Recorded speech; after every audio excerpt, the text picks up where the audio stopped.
हमने पिछले कुछ वीडियो में जर्मन आइडियलिज्म के एक एक दार्शनिकों के विचारों को समझा। अब जरूरी यह है कि उन सबको जोड़कर यह समझा जाए कि जर्मन आइडियलिज्म है क्या। इसके पहले भी हमने कई फिलोसोफर्स को समझाए और आगे भी समझते रहेंगे। अगर आप भी फिलोसॉफीज जानना चाहते हैं तो चैनल को सब्सक्राइब करें। जर्मन आइडियलिज्म कोई एक दार्शनिक का दर्शन नहीं है, बल्कि सोचने की एक पूरी परंपरा है जिसकी शुरुआत इमैनुअल कांट से हुई थी और आगे फिchte, सेलिंग और हेगल तक पहुंची। इन सबका एक ही बड़ा सवाल था कि जिस दुनिया को हम देखते हैं, जैसी मानते हैं, वह वैसी असल में नहीं है, बल्कि हमारा दिमाग उसे वैसी बनाता है। कांट ने भी कहा कि हम दुनिया को जैसी है वैसी नहीं जानते, बल्कि हमारे दिमाग के बनावट के अनुसार जानते हैं। समय, स्थान, कारण ये सब बाहर से नहीं आते, बल्कि हमारे मन के ढांचे हैं। यानी हमारी चेतना ही पूरी दुनिया को गढ़ने में हिस्सा लेती है। फिchte ने इस बात को और आगे बढ़ाया। उनके लिए मैं यानी सेल्फ ही बुनियादी चीज बन गया। उनके अनुसार दुनिया पहले से बनी हुई कोई चीज नहीं है, बल्कि मैं की क्रिया से बनती है। इंसान सिर्फ देखने वाला नहीं है, बल्कि बनाने वाला भी खुद है। सेलिंग ने यहाँ पर कहा कि सिर्फ मैं ही नहीं, बल्कि प्रकृति भी उतनी ही जरूरी है। उनके अनुसार प्रकृति और आत्मा अलग अलग नहीं है, बल्कि एक ही गहरी सत्ता के दो रूप है। जो बाहर प्रकृति है वही अंदर चेतना बनकर प्रकट होती है। हेगल ने इस पूरी परंपरा को एक बड़ी प्रणाली में बदला।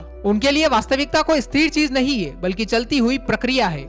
विचार टकराते हैं, बदलते हैं और ऊंचे रूप में आगे बढ़ते हैं। इसी को उन्होंने डायलेक्टिक कहा, यानी टकराव, संघर्ष और बदलने की प्रक्रिया। उनके अनुसार पूरा इतिहास और समाज इसी तर्क से चलता है। इन सबको जोड़कर देखें तो जर्मन आइडियलिज्म कहता है कि वास्तविकता कोई मरी हुई चीज नहीं है, वह चेतना, विचार, संघर्ष और विकास से बनी एक जीवित प्रक्रिया है। इंसान सिर्फ दर्शक नहीं है, बल्कि इस वास्तविकता को बनने में उसका महत्वपूर्ण हाथ है। इस परंपरा ने आगे पूरी दुनिया के दर्शन को बदला। कार्ल मार्क्स, नीत्शे, अस्तित्ववाद और यहाँ तक कि आधुनिक दुनिया पर भी इस सोच का असर पड़ा। इन सब फिलोसोफर्स की वीडियो इस चैनल पर उपलब्ध है। तो जर्मन आइडियलिज्म सिर्फ कुछ दार्शनिकों के नाम ही नहीं है, बल्कि ये सोचने का एक तरीका है जिसमें इंसान, विचार और दुनिया एक गहरी प्रक्रिया में जुड़े हुए हैं।